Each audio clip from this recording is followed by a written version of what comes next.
Hello again, book fans and also music fans, because the book that I'm going to review this time mixes both of those themes together. Horror and hard rock and heavy metal, especially hard rock and heavy metal from the 80s. All right, I'm talking about The Scream here by John Skipp and Craig Spector. Now, these two authors collaborated back then in the 80s, mid to late 80s, on several books. All of them very good. Especially one that was really, really good called The Light at the End. But we're talking about The Scream here. And they were the forerunners, and sometimes called the godfathers of a genre called splatterpunk. A genre in horror literature where it was the literary equivalent of like a really gory zombie movie or something like that. And so they really put the blood and guts in their books. It is that also happens here. It is a bit more restrained, I bet, because it does have pretty good characterization and some really good writing. All right. Now, I had read this first decades ago when it first came out, and I was really heavily into horror back then. I still am, but I have expanded my taste somewhat. What I remember upon first reading it was that it was about a hard rock band called The Scream, and it had a jungle setting of some sort. So now on the reread, yes, it is about a hard rock band, that hard rock slash heavy metal band called The Scream, that they are managed by this ex-Vietnam soldier.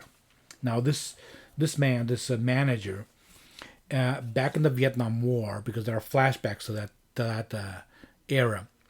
That war was very, very bloody, and as the book narrates, in times when there's conflict, where there's a lot of carnage, the veil between worlds becomes very thin, and sometimes interdimensional demons can peek through and maybe even come into our realm, such as the case with in this novel, where back in Vietnam, this manager called Walker, he is at that store because he had been very seriously injured in an attack, and he's almost about to die. But this demon that is kind of like peeking through the veils tells him that the demon will save his life in exchange for help in being able to come into our realm, and he says yes.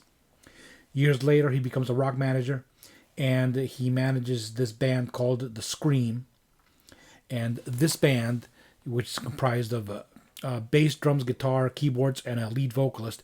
The lead vocalist is, in fact, a beautiful Vietnamese woman who was a child who he had rescued back then in the jungles of Vietnam, and who was now an adult woman. All right. So this manager hopes to use the Scream's influence on the youth. Their fans are referred to as screamers. To cause havoc, raise mayhem, and raise some hell, literally. All right. You can take it from there. This is a very good novel. I put it in my list of 13 great horror novels that are not by Stephen King. Perhaps not great, but yes, very good. Okay. So the novel is very much of its time, with a lot of references of the era of the scene of hard rock scene of the early 80s, specifically the Parents Music Resource Center, the PMRC, that organization that wanted to put labels on records, as well as those charity concerts that were very much in vogue back then, like Live Aid, Farm Aid, Hearing Aid, the heavy metal one, etc. That kind of dates it a bit, because there's also references to religious fundamentalism, and also some sidetracks also into the debate of abortion.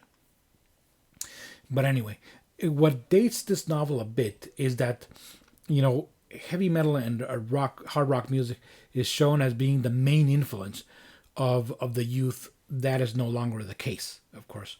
I just saw this year's Super Bowl, and in the halftime show, there was no rock at all. It was all rap music. So rap and hip hop, that has really become the music of today's youth, not metal. So that kind of dates this book a bit, and also that idea of the rock music being the devil's music, that is very, very much passe. I don't think anybody really believes that anymore. But aside from that, this is a very good read. It is, let's see, 420 pages. It's slightly too long in my opinion. But it doesn't drag. I think it has short chapters, very well written. There, the prose of Skipp and Spector is very much to the point. They don't become too flowery, though they do become very descriptive when it comes to the gory parts. All right, because that's their trademark as godfathers of the splatterpunk genre.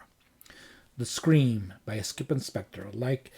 Recommend it if you like reading good horror and reading horror about heavy metal. Thank you very much for watching. Keep reading. I forgot to mention that this paperback edition includes a fold-out a small poster, which is an expansion of the image on the cover. Pretty cool. The book was reissued in 2001 as a hardcover with this really nice cover. All right, it kind of speaks of a lot of the sex elements in the book. Pretty cool also.